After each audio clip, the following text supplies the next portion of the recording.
केशवराजाची मूर्ती आहे. केशवराज म्हणजे पांडुरंगाचीच मूर्ती आहे. महाराजांचा जन्म इथं झाला. नामदेव महाराज जन्मस्थान आहे, जन्म इथं झाला. केशवराजाची मूर्ती आहे. केशवराज म्हणजे पांडुरंगाचीच मूर्ती आहे. पण घरात जसं देवघर असतं आपल्या, तसं नामदेवांचं एक देवघरच म्हणायचं थोडक्यात. इथं पूजा वगैरे करायची आणि भजनाला मोठ्या मंदिरात जायचा. महाराजांचा जन्म इथं झाला. आता पावन पर्व काळ आहे. महाराजांना समाधी घेऊन 675 वर्ष पूर्ण होत आहे पुढच्या आषाढीला. हे त्यांचं जन्मस्थान. पूर्वीच्या काळामध्ये हे गावाच्या बाहेरचं ठिकाण. गाव कुठं, आता माधवरातून तुम्ही आला तर अकररुद्र मारुती मंदिर आहे, तिथून आतमध्ये पंढरपूर. हे गावाच्या बाहेरचं ठिकाण. याला पूर्वी नामदेव टेकडी असं नाव होतं. नामा म्हणे व शेवटी आणि घर चंद्रभागे काठी, हे ठिकाण म्हणजे ह्याला नामदेव टेकडी पूर्वी नाव होतं. पांडुरंगाचं मंदिर आहे, त्याला पूर्वी विठ्ठल टेकडी नाव होतं. आणि पांडुरंगाच्याच मंदिराच्या डाव्या बाजूला एक हरिदास वेस आहे, त्याला हरिदास टेकडी असं नाव होतं. नामदेवांचं राहतं घर इथे. बऱ्यापैकी नामदेवांचं चरित्र इथे लिहिलेलं आहे. जसं नामदेवराय इथं राहत होते, तसं संत श्रेष्ठ जनाबाई महाराजांचं सुद्धा हे राहतं घर आहे. जनाबाई महाराज सुद्धा राहायला इथंच होत्या. मूळ गाव त्यांचं गंगाखेड, तिथं जन्म त्यांचा झाला. चरित्रामध्ये असं वर्णन आहे की धनगर समाजामध्ये त्यांचा जन्म झाला आणि लहानपणी इथं आल्या. नामदेवांचं कीर्तन त्यांनी ऐकलं आणि नामदेवाचं कीर्तन ऐकून त्या इथंच राहिल्या, परत गंगाखेडला गेल्याच नाही.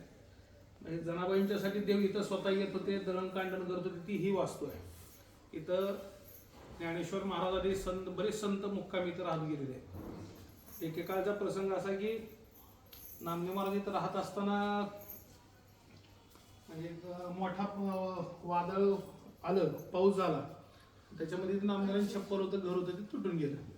त्याच्यानंतर मग भगवंताने स्वतः ते घर इथे येऊन तयार केलं. हे पलीकडे जे तुम्ही आता खालच्या बाजूला देव पाहताय, परत पहा तुम्ही सगळेजण, त्याला दगडोबा, धोंडोबा, गणोबा असे नाव आहे. नामदेव महाराजांच्या चरित्रामध्ये असं सांगितलं जातं की नामदेवराय रोज भजन करत. घरामध्ये 1 नाही 2 नाही 14 माणसं, जनाबाई सह 15 माणसाचं कुटुंब चालवण्याची जबाबदारी नामदेवरायांच्याकडे घरातले करते म्हणून. पण हे घराकडे लक्ष न देता रोज उठावं, आपलं भजन करावं, दुसरं काही करायचं नाही. मग आईने सांगितलं, अरे तू असं रोज भजन करता, आमचं कसं व्हायचं, काहीतरी उद्योगधंदा कर. नामदेवरायांनी आईचं सांगून ऐकून काही उद्योग व्यापार करायचा ठरला. आता व्यापार काय, ते शिंप्याच्या कुळामध्ये जन्म, त्याच्यामुळं मग ते पूर्वीचा काळ जे तुम्ही जुन्या लोकांनी पाहिलं असेल, त्यावेळेस काय अशी दुकानं वगैरे नव्हती. आठवडी बाजार भरायचा आणि त्याच्यामध्ये ते कपडे वगैरे विकले जायचे. तसं नामदेवरायांनी कपडे विकण्यासाठी म्हणून इथून नामदेवराय मंगळवेढ्याच्या दिशेने गेले. मंगळवेढ्याच्या दिशेने कपड्याचं दुकान वगैरे मांडलं. माहीत नव्हतं कसा व्यापार असतो, काय केव्हा, पहिलाच वेळ. मग ते आईने सांगितलं होतं सगळ्यांना की माझ्या पोराला सांगा, माहीत नाही पोराला काय, माझ्या पोरांना सांगा. ते दुकान वगैरे मांडून दिले इतर पोराने. बसले आपल्या दुकानामध्ये, विणा काढला, चिपळा काढल्या आणि भजन चालू केलं. गिऱ्हाईकाने याचं धोतर केवढाला रामकृष्ण हरी, हे केवढाला श्री विठ्ठल, शर्ट केवढाला श्री विठ्ठल, टोपी केवढाला श्री विठ्ठल. सगळा बाजार संपून गेला, पण नामदेवाला एकही गिऱ्हाईक झालं नाही. संध्याकाळच्या वेळेला सगळे निघून गेले जिकडे तिकडे. नामदेव महाराज एकटेच राहिले बाजार तळावर. भजनात तल्लीन झाले ते भजनामध्ये. आणि मग त्यांनी आपलं डोळे उघडून पाहिलं तर कोणी दिसत नाही बाजार तळावर, आपण एकटेच दिसतोय म्हणजे. सगळं गोळा केलं. नामदेवांच्या 3.5 पायाचा बैल होता, त्याच्यावर ते टाकलं होतं. 3.5 पायाचा म्हणजे त्याचा एक अर्धा पाय मोडला होता बैलाचा. त्या बैलावर ते सगळे टाकलं आणि वापस निघाले, एकही गिऱ्हाईक झालं नाही. तिथं गोपाळपूरच्या जवळ आल्यानंतर एक मोकळं माळरान पाहिलं आणि त्या माळरान अशी मोठमोठी दगडं पाहिली. नामदेवराय गेले त्याच्याजवळ. स्वतः एक पात्री संवाद सगळा. अहो म्हणजे एवढे मोठे झाले, एवढ्या मोठ्या ह्याच्यामध्ये तुम्ही बिना वस्त्राचं कसे राहताय, बिना कपड्याचे कसे राहताय तुम्ही, तुमच्या अंगावर कपडे पाहिजे, लोक काय म्हणतील. म्हणजे धोंडोबा, गणोबा, दगडोबा असे नावं ठेवली त्या दगडांची. काळजी करू नका म्हणे, मी कपड्याचा व्यापारी आहे, माझ्याकडे कपडे तुम्हाला देतो, ते कपडे तुम्ही घ्या, बिलाचंही काही काळजी करू नका, पुढच्या आठवड्यात द्या पैसे मला, आता नसतील तर राहू द्या. होते ते कपडे जसे जसे दगडाला बसतील तसे तसे घालून टाकले. बैल मोकळा आला घरी. गोनाबाई नामदेवरायांची आई, गोनाबाईनं पाहिलं ज्या अर्थी बैल मोकळा आला त्या अर्थी व्यापार झाला. नामदेवराला विचारलं, झालं म्हणे आता पैसे. म्हणजे बाजारात काय व्यापार झाला नाही, पण यातनाच एक सावकार भेटले, त्यांनी त्या सावकाराने घेतले म्हणे सगळे, आणि बिल पुढच्या आठवड्यात देतो म्हणून सांगितलं. ठीक आहे म्हणे, काय हरकत नाही. 1 2 3 4 कर आठवडा निघून गेला, म्हणजे आठवडा जवळ आला. पैशाचा दिवस आहे, आदल्या दिवशी कोणा पाहिजे अरे नामदेव उद्या पैसे हो द्यायचेत ना, आणायचेत ना. सकाळी सगळीकडे स्नानाला गेले असताना नामदेव एकटेच गेले पैसे आणायला. पाहिलं तर ते आता माळरानावरची दगड पर्वत आहे अशी अवस्था, एकही कपडा एकाच्या अंगावर राहिला नाही. कुणी उचलून नेले, कुठे उडून गेले, काही फाटून गेले. नामदेव म्हणले मला बाकीचं माहित नाही, मला माझे बिल पाहिजे. आणि मध्यस्थी गणोबा, दोंडोबा सावकार, गणोबा मध्यस्थी. आता काय करायचं, दगड आता कोण बोलणार आहे दगड, त्यावेळेस एकटेच नामदेव बोलत. आता कोणी बोलत नाही म्हणजे ते दगड एक उचलला, आपलं ढकलत ढकलत ढकलत ढकलत या ठिकाणावर आणला त्यातला सावकार. दगड ढकलत आणल्यानंतर स्टोअर रूमला म्हणजे तरळात आपलं कोंडला, त्याला कुलूप लावली, चावी कमरेला लावली, भजनात गेली. मंडळी घरी राहिली, कोणी नव्हतं घरी, एकटे नामदेवाच्या पत्नी राजाबाई त्याच होत्या. राजाबाईने विचारलं, गोराबाईने विचारलं राजाबाईला, अगं आला का नामदेव, पैसे आणले का? सांगितलं पटलं पैसे म्हणजे भला मोठा दगड आणलाय, कोंडून ठेवलाय म्हणे, भजनात निघून गेले. असं बोलवा म्हणजे नामदेवाला. नामदेवाला बोलवायला पाठवलं. नामदेवाचे चिरंजीव नारायण महाराज त्यांना बोलवायला पाठवलं. नारायण महाराज गेले. बाबा तुम्हाला मोठ्याने बोललोय म्हणे. आता कशाला बोललोय काय माहित होतं. देवाकडे पाहिलं, देवा आता कसं, देवाने शब्द दिला काळजी करू नका म्हणजे नामदेव आहे. आजपर्यंत जे नाम तुम्ही घेताय ते नामच, देव म्हणे नाम्या भिवू नको म्हणी, नाम हे निर्वाणी तारील तुझे. या नामचिंतनाच्या आधारच तुमच्या या संकटातून तुम्हाला मुक्तता मिळते. नामदेव इथं आले. आईने विचारलं पैसे आणले, पण ज्याला कपडे विकले ते सावकार घेऊन आले. कुठं आहे सावकार, आहे म्हणजे दाखव. तळघर उघडलं तर दगड बाहेर घेतला. बाहेर घेतल्या पूर्ण सोन्याचा झाला दगड, कम्प्लीट सोन्याचा दगड झाला. कोणा पहिले पाहिलं एवढं मोठं सोनं. नामदेवा काळजी करू नको, आता 2 तिथं 3 टाइम खात जाऊन भजन करतात. आता आमची चिंता करण्याचं काही कारण नाही. एवढा मोठं सोन्याचा दगड, आता काही चिंता करायचं कारण नाही. वाऱ्यासारखी बातमी पंढरपुरात पसरली, नामदेवाच्या घरी सोन्याचा दगड झाला, नामदेवाच्या घरी सोन्याचा दगड झाला. इतकी पसरली की ज्याच्या शेतातला दगड त्याच्यापर्यंत बातमी गेली. नामदेवाच्या घरी आपल्या शेतातला दगड सोन्याचा झाला. त्यानं लगेच गाडी तयार केली, बैलगाडी जुंपली, आला इथं. महाराज तो दगड माझा आहे म्हणे, घेऊन जा म्हणे, मला काय करायचं आहे, मला अपेक्षा नाही, माझा आहे ते भागव आणि तुझे घेऊन जा. घ्या म्हणजे त्यातलेच काढून घ्या म्हणले की त्यातलं काही भाग काढून घेतला. तो दगड गाडीत टाकला, तो शेतात गेला की परत पहिल्या अवस्थेमध्ये झाला. आणि तो जो काढून घेतलेला भाग आहे तो भाग म्हणजे हा सुद्धा आता सामान्य अवस्थेमध्येच आहे, म्हणजे दगड अवस्थेमध्येच आहे.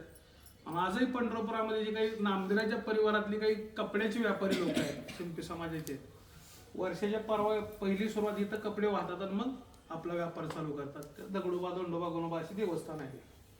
तिकडे चांदीचे दरवाजे, त्याच्यावर जवळजवळ नामदेवाचं बऱ्यापैकी चरित्र आहे. हे वरचं आहे ते देवानं म्हणजे जीव घातलं नामदेवाने, ते चरित्र आहे. त्याच्यानंतर ज्ञानेश्वर महाराज, निवृत्तीनाथ, सोपानदेव, मुक्ताबाई आदी संतांच्या सेवेतून नामदेव महाराज कच्चे ठरले. कच्चे आणि पक्के काय?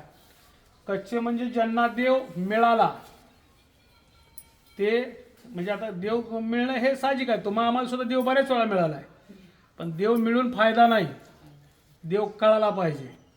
ज्याला देव कळाला ते पक्के, ज्याला देव कळाला नाही ते कच्चे. नामदेवाच्या वयाच्या 12व्या दिवशी देवाचं दर्शन होतं. नामदेव हे नावच देवाने ठेवलेलं आहे. त्याच्यामुळं संत सभेमध्ये नामदेव कच्चे ठरले का, तर देव मिळाला पण कळाला नाही. देवाची नामदेवाची 3 वेळा परीक्षा घेतली, नामदेव फेल झाले त्याच्यात. त्याच्यानंतर आता काय केलं पाहिजे, तर गुरुविना अनुभव काय साकडे, गुरुशिवाय देव कळत नाही. म्हणून आयुष्यामध्ये प्रत्येक मनुष्याच्या जीवनामध्ये गुरुची अपेक्षा आहे, गुरु असलेच पाहिजे. नामदेवांना गुरु करून द्यायचे होते, त्याशिवाय देवाची ओळख सगळीकडे होणार नाही. म्हणून नामदेवांना देवाने सांगितलं तुम्ही गुरु करा. म्हणून विसोबा खेचर नामक महात्मे होऊन गेले. ते राहायला औंढा नागनाथ. त्या औंढा नागनाथाला विसोबा खेचरांच्याकडे त्यांना पाठवलं. तर विसोबा खेचर वय वृद्ध होते, वय जास्त झालं होतं आणि महादेवाच्या पिंडीवर पाय ठेवून झोपले होते. ते पाय सगळे असे त्या ठिकाणी गलित गात्र, काय शक्ती नव्हती वय झाल्यामुळं. नामदेवाने असं दुरून पाहिलं, काय देव आहे मध्ये, ज्या माणसाला देवच कळत नाही त्याला सांगितले गुरु कर म्हणून. कारण महादेवाच्या पिंडीवर पाय ठेवून झोपले होते ना. नामदेव आज गेले, ओ बाबा महादेवाच्या पिंडीवर पाय ठेवला तुम्ही, तुम्हाला देव कळत नाही का? विसोबा खेचर सांगितलं, बाबा माझ्यात काही ताकद नाही, ही शक्ती नाही, वयस्कर आहे, मला काही ताकद नाही. असं कर, जिथं देव नाही तिथं माझे पाय ठेव. आता हाच उपदेश नामदेवाला द्यायचा होता ना. आणि विठ्ठल जळी स्थळी भरला, रिता ठाव नाही उरला, अजम्या दृष्टीने पाहिला विठ्ठल देव सर्वत्र आहे. आपल्याला दिसत नाही हा आपला दोष आहे. हा सगळ्या चराचरामध्ये तोच वेळ आपल्याला आहे. हाच उपदेश नामदेवाला द्यायचा होता. नामदेवाला तो कळाला नाही. नामदेवाला विचारले, ठीक आहे बाबा, जिथं देव नाही तिथं पाय ठेवतो.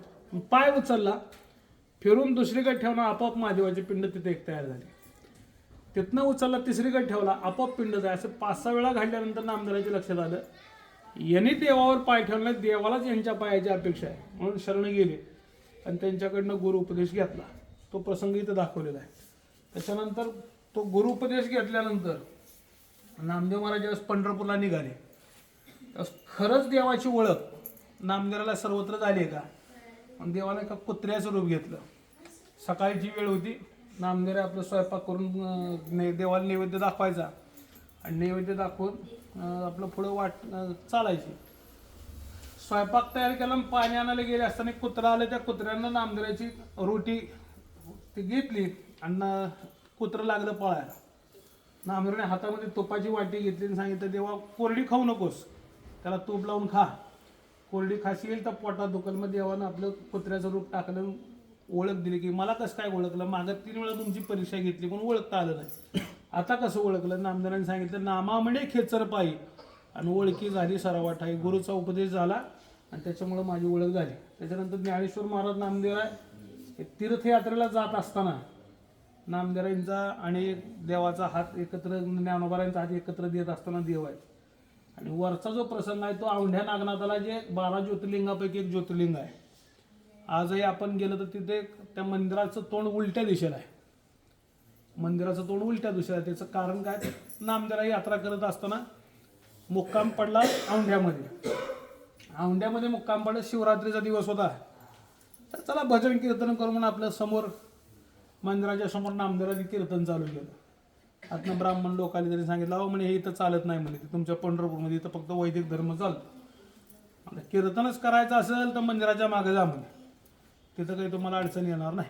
नामदेवराय म्हणले, ठीक आहे म्हणजे, आम्हाला पुढंच करावं असा काही नियम आहे का? म्हणजे मागं करतो म्हणले आम्ही कीर्तन. नामदेवराय मागं गेले, नामदेवराचं कीर्तन चालू झालं. परिणाम असा ते मंदिर फिरलं बुवा. मंदिर फिरल्यानंतर नामदेवराचं कीर्तन चालू, ते टाळाचा आवाज यायला लागला. पुजारी येऊन बघू लागले, अहो तुम्हाला मागाशी सांगितलं ना म्हणजे मंदिराच्या बाहेर मागं जाऊन कीर्तन करा, अजून पुढेच कसं काय कीर्तन करताय तुम्ही? नामदेवरांनी सांगितलं, आम्ही पुढं नाही, देव आमच्याकडे आलाय म्हणजे नीट बघा म्हणजे. मग त्यांनी मुख्य दरवाजा पाहिला तर मुख्य दरवाजा वेगळीकडे होता, मंदिर वेगळीकडे फिरलं होतं. आणि आजही मंदिर ते तसंच आहे. मी आजही औंढ्याला जर गेलात तुम्ही, औंढ्याला नामदेवराची मूर्ती माग आहे आणि प्रवेशद्वार जे मुख्य आहे ते पुढच्या बाजूला आहे. नामदेवराची मूर्ती आहे, हे तो प्रसंग इकडे दाखवलेला आहे. बरंचसं चरित्र नामदेवरायचं आहे. जनाबाईंच्यासाठी देव इथं दळायला येत होता, म्हणजे जातं दळायचं, कांडायचं. हे झाडून घेतलेली जागा आहे, देवाला स्वतः झाडून घेतलेली जागा आहे. हे परत रिनोव्हेशन झालं, याची डेव्हलपमेंट झाली, हा विषय वेगळा. पण स्वतः देवाने इथं झाडून घेतलेली जागा आहे. बरेच संत महात्मे इथं येतात. आजही मोठमोठी कीर्तनकार मंडळी मानाने इथे सेवा करतात. जसं की सातारकर महाराज आता मागच्या 2 वर्षापूर्वी, म्हणजे मागच्या वर्षी गेली महाराज, पण जवळजवळ 76 वर्ष महाराजांनी ती सेवा केलेली आहे. म्हणजे आषाढी आणि कार्तिकी 2 वेळा प्रवचन राहतं महाराजांचं इथं. अगदी आता मला चांगलं आठवते, 2-3 वेळा महाराजांचा ॲक्सिडेंटही झाला. त्याच्यामध्ये महाराजांना 2 वेळा असं उचलून चौघाजणांनी आणलं, पण महाराजांची सेवा सोडली नाही. अगदी शेवटच्या या 2-3 वर्षातच महाराजांची सेवा सुटली. मात्र महाराजांनी आयुष्यभर इथं सेवा केली. आता चिन्मय महाराज येत आहेत, तेवढ्याच तन्मयतेनं सेवा करतात. अशी बरीच मंडळी आहेत की जे संप्रदायामध्ये प्रख्यात आहेत. ती बरीच मंडळी इथे सेवा करण्यासाठी उत्सुक असतात. नामदेवानंद जन्मस्थान आहे, मोठं म्हणजे भाग्य आहे तुमचं. हे जन्मस्थान आहे. मी मगाशी सांगितलं की नामदेवांना 675 वर्षे पूर्ण होतात समाधी घेऊन. आणि समाधी ठिकाण जर कोणाला असेल, आता बऱ्याच लोकांना माहीत नाही. आपण नामदेवांची पायरी जी म्हणतो, पांडुरंगाच्या मंदिरासमोर पहिली जी पायरी आहे, त्या पायरीमध्ये नामदेवांच्या घरामध्ये जनाबाईसह 15 माणसं. त्याच्यामध्ये नामदेवांच्या एक मोठ्या सुनबाई जर सोडल्या, त्यांचं नाव लाडाबाई, त्या लाडाबाई जर सोडल्या तर एकाच वेळेला 14 जणांनी समाधी घेतलेलं ठिकाण म्हणजे नामदेव पायरी आहे. हे बऱ्याच लोकांना माहीत नाही. संजीवन समाधी एकाच वेळेला 14 लोकांनी घेतलेली आहे. त्यात जनाबाई सुद्धा आल्या. नामदेवांचे आई वडील, नामदेवांच्या पत्नी, नामदेवांची बहीण, नामदेवांची लेक, नामदेवांच्या 3 सुना, नामदेवांची 4 मुलं, असे सगळे मिळून जनाबाई, हे सगळे मिळून 14 जणांनी एकाच वेळा समाधी घेतली. ते ठिकाण म्हणजे नामदेवांची पायरी आहे. आजही तुम्ही तिथे गेल्यानंतर तुम्हाला नामदेवाचा मुखवटा आहे. त्या मुखवट्याची शेजारी छोट्या छोट्या छोट्या मूर्ती आहेत. तुम्ही आताही जाऊन बघू शकता. ते नामदेवांच्या घरातल्या परिवारांची सगळी मूर्ती आहे. एकाच वेळा 14 जणांनी समाधी घेतली. ठिकाण म्हणजे नामदेवांची पायरी आहे. त्याला 675 वर्ष यावर्षी पूर्ण होत आहे. एक जी मोठी सून आहे ती बाळंतपणासाठी माहेरी गेल्या होत्या आणि त्यांना तिथं कळालं की आपल्या घरातल्यांनी सगळ्यांनी समाधी घेतल्या. तर नुकत्याच बाळंतीण झाल्या होत्या. तर तसंच लेकरू घेतलं. मुलगा झाला होता तो पंढरीमध्ये आले. पांडुरंगा पुढे ठेवलं. त्यांचं नाव मुकुंद महाराज. त्यांना सांगितलं या मुलाचं काय देवा तुला करायचं ते कर, मला आता समाधी पाहिजे. तर सगळे समाधीस्थ झालेत. माझं कुठलं पाप आडवं आलं होतं, मला समाधी घेता आली नाही, मला सुद्धा समाधी पाहिजे. देवाने सांगितलं आता समाधी कशी काढता येईल. आता समाधी काढता येणार नाही, मी समाधी काही देऊ शकत नाही, मला बाकीचं माहित नाही, मला समाधी पाहिजे. देवाने सांगितलं समाधी तर काढत नाही, पण इच्छा आहे ना तर माझ्या हृदयामध्ये घेतो. या मुलाची काही काळजी करू नको म्हणे. याला तर सांभाळतो, पण याच्या पुढून जो वंश निर्माण होईल त्या मुलाला देवानं वचन दिलंय, पोषण तुमची वंशावळी करीन तळहात सावली. माझा तळहात त्याच्या डोक्यावर ठेवून सावली करीन, त्या पोराला सांभाळेल. त्या मुलापासून माझी 17वी पिढी आहे. मी 17वा वंशज नामदेवांचा आहे. माझा मुलगा 18वा वंशज आहे. या 18 पिढ्यापर्यंत आम्ही आज या ठिकाणी राहतोय. आम्हाला देवानं जे वचन दिलेलं आहे ते उगम म्हणत नाही की ते सुद्धा सांगितले योगक्षेम आम्ही, आपण त्याचं नाव घ्यावा, आम्ही घ्यावे नाम तिसी करणे त्याचे काम. आपण देवाचं चिंतन केलं पाहिजे. उगाच मी अमुक आहे मी तमुक आहे हे सगळे भ्रमाचे भोपळे असतात. आपल्याला त्याचं चिंतन करायचं, तो त्यातनं निवारण, मग तो कृपा सिंधू निवारी सागळी जे म्हणतात तुकोबाला ते चुकीचं नाही. आजही आमच्यामध्ये आम्ही आता 17-18 पिढ्या कसलीच देवाने त्या आम्हाला कमी दिली नाही. मग त्यांना हृदयामध्ये घेतलं. म्हणून नेहमी सांगतो देवाचं मूर्ती म्हणजे पांडुरंगाची मूर्ती आता जे आपण मंदिरात होतोय, 3 संतांची समाधी आहे होती. 3 तसे तर सगळे तिथंच जातात. तो भागनेराला पण नामदेवांच्या सुनबाईंना हृदयामध्ये घेतलं, नरहरी महाराजाला कमरेमध्ये घेतलं आणि कानोपात्रीला पायामध्ये घेतलं. हा देवाच्या मूर्तीचा प्रामुख्याने इतिहास पाहायला मिळतो. म्हणून आता ह्या जागेमध्ये तुम्हाला ही पवित्र जागा आहे. या जागेमध्ये ज्ञानेश्वर महाराज आदी मोठे मोठे संत महात्मे तर मुक्कामाला वास्तव्याला होते. अशी पवित्र असणारी नामदेवांची जन्म ठिकाणाची जागा आहे. म्हणून तुम्ही भाग्यवान आहात एवढ्या या पवित्र जागेमध्ये आज तुम्ही आला. तुमच्या सर्वांना नामदेवांच्या दर्शनाचा योग मिळाला. नामदेवांच्या शब्दात सर्वांना एकच आशीर्वाद देतो की अकल्प आयुष्य व्हावे ते आपला, माझ्या सकळा हरीच्या दासा कल्पनेची बाधा न हो कोणी काही. ही संत मंडळी सुखी असो अहंकाराचा वारा न लागो रजसा, माझ्या विष्णुदासा भाविकाशी नामा म्हणे ते असावे कल्याण. ज्या निधान पांडुरंग रामकृष्ण.